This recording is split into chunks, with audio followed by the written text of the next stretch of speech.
ഇനി last type of ratios നമ്മൾ പഠിക്കുന്നത് ഇത് മെയിനായിട്ട് ഫിനാൻസിൽ വരുന്ന റേഷ്യോസ് ആണ്. ഇവിടെ കോർപ്പറേറ്റ് അക്കൗണ്ടിങ്ങിൽ അവിടെ ഇട്ടിട്ടുണ്ട്. ഓക്കെ, ലെവറേജ് റേഷ്യോസ് ആണ്. ഓക്കെ, അപ്പോൾ leverage ratios can be defined as the ability of management to use fixed cost assets source of funds to increase the return to equity share holders. അതായത് fixed cost of അസറ്റ്സിൻ്റെ source of funds ഉപയോഗിച്ചുകൊണ്ട് എങ്ങനെയാണ് equity share ഹോൾഡേഴ്സിൻ്റെ value അല്ലെങ്കിൽ return വർദ്ധിപ്പിക്കുക എന്നുള്ളതാണ് ഈ ലെവറേജിനെ കൊണ്ട് ഉദ്ദേശിക്കുന്നത്. Okay, leverage also indicates the degree of risk attached to a business. Okay, ഒരു ബിസിനസ്സിൻ്റെ മുകളിൽ വരുന്ന റിസ്ക് എത്ര ഉണ്ടെന്ന് നമുക്ക് തിരിച്ചറിയാനായിട്ട് ലെവറേജ് ഉപകാരപ്പെടും. Okay, there are two types of leverages. One is operating leverage and financial leverage. ഇത് രണ്ടും കൂടി ചേർത്ത് കമ്പൈൻഡ് ലെവറേജ് പറഞ്ഞിട്ട് മറ്റൊരു ലെവറേജും കൂടി വരുന്നുണ്ട്. ഓക്കെ, അതിവിടെ നമ്മളെ സിലബസിൽ കൊടുത്തിട്ടില്ലാന്ന് തോന്നുന്നു. അപ്പോൾ ഓപ്പറേറ്റിംഗ് ലെവറേജ് എന്താണ്? Operating leverage is defined as the tendency of operating profit to vary disproportionately with changes in sales. Okay, എന്താണ് defined as tendency of profit to vary. അതായത് എങ്ങനെയാണ് profit earning before interest and tax profit ചേഞ്ചിൽ, അതായത് ഈ സെയിൽസിൽ വരുന്ന മാറ്റങ്ങൾ ആയിട്ട് എങ്ങനെയാണ് അതിൻ്റെ പ്രൊപ്പോർഷൻ റിലേറ്റീവ് വാല്യൂ എങ്ങനെയാണ് വരുന്നതെന്നാണ് നമ്മളിവിടെ കാൽക്കുലേറ്റ് ചെയ്യുന്നത്. Okay, operating ലെവറേജിൽ. ഓക്കെ, അപ്പോൾ ശ്രദ്ധിക്കുക, ഓപ്പറേറ്റിംഗ് ലെവറേജിൻ്റെ ഇക്വേഷൻ എന്ന് വെച്ചാൽ contribution divided by operating profit ആണ്. Contribution divided by operating profit. Contribution എന്താണെന്ന് വെച്ചാൽ സെയിൽസിൽ നിന്ന് വേരിയബിൾ കോസ്റ്റ് മൈനസ് ചെയ്താൽ കിട്ടുന്നതാണ് കോൺട്രിബ്യൂഷൻ എന്ന് വെച്ചാൽ. അപ്പോൾ contribution divide by operating profit ആണ് എന്ത് നമ്മുടെ ഓപ്പറേറ്റിംഗ് ലെവറേജ് എന്ന് വെച്ചാൽ. ഓക്കെ, അത് കഴിഞ്ഞിട്ട് ഫിനാൻഷ്യൽ ലെവറേജ് എന്താണ് എന്ന് വെച്ചാൽ also called trading on equity is the use of more ഡെപ്റ്റ് in capital structure in order to increase. അതായത് കൂടുതൽ ഡെപ്റ്റ് ഇൻസ്ട്രുമെന്റ്സ് ക്യാപിറ്റൽ സ്ട്രക്ചറിലേക്ക് ആഡ് ചെയ്യുക എന്നുള്ളതാണ് ഫിനാൻഷ്യൽ ലെവറേജിനെ കൊണ്ട് ഉദ്ദേശിക്കുന്നത്. അതുവഴി എക്വിറ്റി ഷെയർ ഹോൾഡേഴ്സിന്റെ റിട്ടേൺ വർദ്ധിപ്പിക്കുക എന്നുള്ളതാണ്. ഓക്കെ, ഇക്വേഷൻ ശ്രദ്ധിക്കുക. Financial leverage is equal to operating profit divided by profit after tax. Operating profit divided by profit after tax. Okay, financial leverage ഇങ്ങനെയാണ് വരുന്നത്. അത് കഴിഞ്ഞാൽ അടുത്തതാണ് കമ്പൈൻഡ് ലെവറേജ് അല്ലെങ്കിൽ ടോട്ടൽ ലെവറേജ്. അപ്പോൾ ഇത് രണ്ടും കൂടി ഓപ്പറേറ്റിംഗ് ലെവറേജിനും ഫിനാൻഷ്യൽ ലെവറേജിനും കൂടി മൾട്ടിപ്ലൈ ചെയ്യുമ്പോഴാണ് കമ്പൈൻഡ് ലെവറേജ് വരുന്നത്. ഓക്കെ, അപ്പോൾ ഇവിടെ ശ്രദ്ധിക്കുകയാണെങ്കിൽ ഓപ്പറേറ്റിംഗ് പ്രോഫിറ്റിൻ്റെ ഇക്വേഷൻ എന്താണ്? കോൺട്രിബ്യൂഷൻ ബൈ ഓപ്പറേറ്റിംഗ് പ്രോഫിറ്റ് ആണ്. ഫിനാൻഷ്യൽ ലെവറേജിൻ്റെ equation operating profit into profit before sales, profit before tax ആണ്. ഓക്കെ, അപ്പോൾ ഇത് രണ്ടും കൂടി മൾട്ടിപ്ലൈ ചെയ്യുമ്പോൾ ഇത് രണ്ടും വെട്ടിപ്പോവും. ഓപ്പറേറ്റിംഗ് പ്രോഫിറ്റ് രണ്ട് ഭാഗത്തു നിന്ന് വെട്ടിപ്പോവും. അപ്പോൾ എന്താണ് contribution divided by profit before tax വരും. Contribution divided by profit before tax. ഇവിടെ ഓപ്പറേറ്റിംഗ് പ്രോഫിറ്റ് വരുന്നത് അത് രണ്ടും എന്താണ് ഒഴിവാക്കപ്പെടും. ഓക്കെ, അപ്പോൾ നമുക്ക് ഒരു ചെറിയ ക്വസ്റ്റ്യൻ നോക്കണം.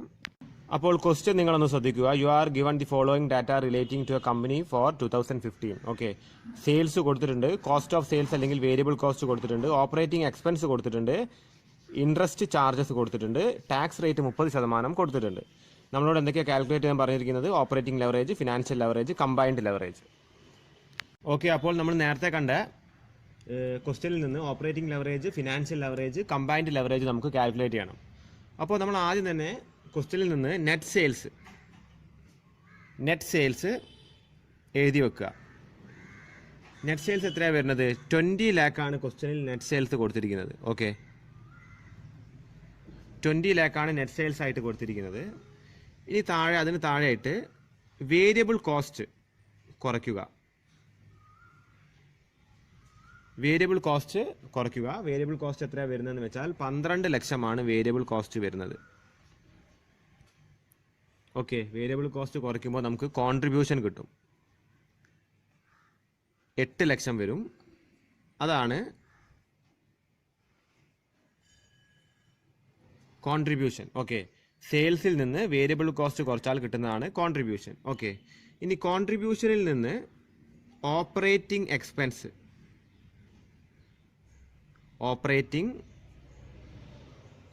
എക്സ്പെൻസസ് കുറയ്ക്കുക. ഓപ്പറേറ്റിംഗ് എക്സ്പെൻസസ് വരുന്നത് 3 ലാഖാണ്. ഓക്കെ, അപ്പോൾ 3 ലാഖ് കുറയ്ക്കുമ്പോൾ കിട്ടുന്നത് 5 ലാഖാണ്. അപ്പോൾ ഈ കിട്ടുന്ന 5 ലാഖിൻ്റെ പേരാണ് operating profit.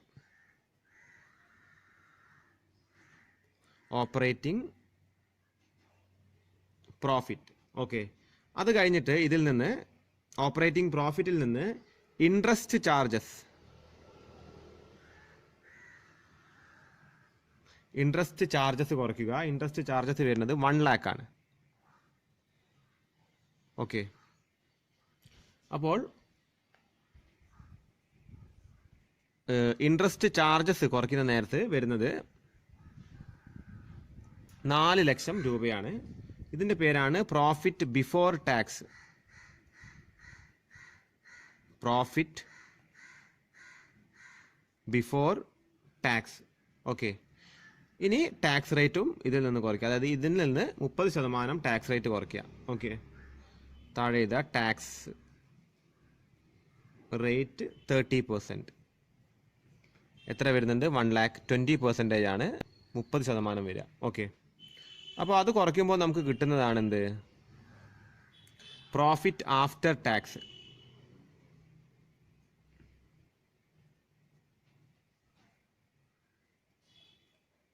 Profit after tax ആയിട്ട് കിട്ടുന്നത് 2,80,000 ആണ്. ഓക്കെ, അപ്പോൾ ഈ ഇൻഫർമേഷൻസ് ഒക്കെയാണ് നമുക്ക് കിട്ടിയിരിക്കുന്നത്. നമ്മൾ ആദ്യം കാൽക്കുലേറ്റ് ചെയ്തിരിക്കുന്നത് എന്താണ്? കോൺട്രിബ്യൂഷൻ ആണ് കാൽക്കുലേറ്റ് ചെയ്തിരിക്കുന്നത്. ഓക്കെ, അത് കഴിഞ്ഞിട്ട് നമ്മൾ എന്ത് നോക്കി? നമുക്ക് ഓപ്പറേറ്റിംഗ് പ്രോഫിറ്റ് എടുത്തു. അപ്പോൾ കോൺട്രിബ്യൂഷനിൽ നിന്ന് ഓപ്പറേറ്റിംഗ് എക്സ്പെൻസ് കുറച്ചാൽ എന്ത് കിട്ടും? ഓപ്പറേറ്റിംഗ് പ്രോഫിറ്റ് കിട്ടും. അത് കഴിഞ്ഞിട്ട് ഓപ്പറേറ്റിംഗ് പ്രോഫിറ്റിൽ നിന്ന് ഇൻട്രസ്റ്റ് ചാർജസ് കുറച്ച് കഴിഞ്ഞാൽ നമുക്ക് പ്രോഫിറ്റ് ആഫ്റ്റർ ടാക്സും, പ്രോഫിറ്റ് ആഫ്റ്റർ ടാക്സിൽ നിന്ന് ടാക്സ് റേറ്റ് കുറച്ച് കഴിഞ്ഞാൽ നമുക്ക് കിട്ടുന്നത് ഇത് പ്രോഫിറ്റ് ബിഫോർ ടാക്സും ഇവിടെ പ്രോഫിറ്റ് ആഫ്റ്റർ ടാക്സും. ഓക്കെ, ഓപ്പറേറ്റിംഗ് പ്രോഫിറ്റിൽ നിന്ന് ഇൻട്രസ്റ്റ് ചാർജ് കുറയ്ക്കുമ്പോൾ പ്രോഫിറ്റ് ബിഫോർ ടാക്സ് കിട്ടുന്നു. പ്രോഫിറ്റ് ബിഫോർ ടാക്സിൽ നിന്ന് ടാക്സ് റേറ്റ് കുറയ്ക്കുമ്പോൾ പ്രോഫിറ്റ് ആഫ്റ്റർ ടാക്സ് കിട്ടുന്നു. ഓക്കെ, അപ്പോൾ നമ്മൾ ആദ്യം തന്നെ ഓപ്പറേറ്റിംഗ് ലെവറേജ് കണ്ടെത്താൻ ശ്രമിക്കുക. അപ്പോൾ ഓപ്പറേറ്റിംഗ് ലെവറേജിൻ്റെ ഇക്വേഷൻ ശ്രദ്ധിക്കുക. Contribution divide by operating profit ആണ്. ഇവിടെ കോൺട്രിബ്യൂഷൻ എത്രയാണ്? 8 lakh ആണ്. Operating profit 5 lakh. ഓക്കെ, താഴെ ഇത് 8 lakh divided by 5 lakh which is equal to 1.6 times. Okay, ഇതാണ് നമുക്ക് നോക്കാനുള്ളത്. ഫിനാൻഷ്യൽ ലെവറേജ് ആണ്. ഫിനാൻഷ്യൽ ലെവറേജിന്റെ ഇക്വേഷൻ എന്താണെന്ന് വെച്ചാൽ ഓപ്പറേറ്റിംഗ്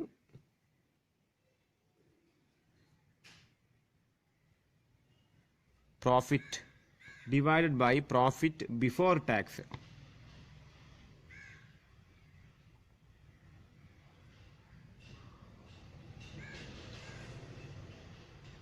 അപ്പോൾ നമ്മൾ ഓപ്പറേറ്റിംഗ് പ്രോഫിറ്റ് എത്രയാണ് വന്നിരിക്കുന്നത്? 5 ലക്ഷമാണ്. പ്രോഫിറ്റ് ബിഫോർ ടാക്സ് 4 ലക്ഷമാണ്. ഓക്കെ, അപ്പോൾ 5 ലക്ഷത്തിനെ 4 ലക്ഷവുമായിട്ട് ഡിവൈഡ് ചെയ്യുക. അപ്പോൾ കിട്ടുന്നത് 1.25 ടൈംസ് ആണ്. ഓക്കെ, അത് കഴിഞ്ഞ് അടുത്തതായിട്ട് കമ്പൈൻഡ് ലെവറേജ് ആണ്.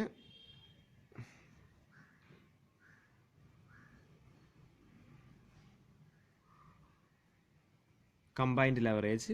അപ്പോൾ കമ്പൈൻഡ് ലെവറേജ് എങ്ങനെയാണ് വരുന്നതെന്ന് വെച്ചാൽ operating leverage into financial leverage ആണ്. ഓക്കെ, അപ്പോൾ operating leverage into financial leverage ആണ് കമ്പൈൻഡ് ലെവറേജ് ആയിട്ട് വരുന്നത്. അപ്പോൾ ഒന്നുകിൽ നമുക്ക് എന്താണ് contribution divided by profit before tax ചെയ്യാം. ഓക്കെ, അപ്പോൾ കോൺട്രിബ്യൂഷൻ എത്രയാണ് വന്നിരിക്കുന്നത്?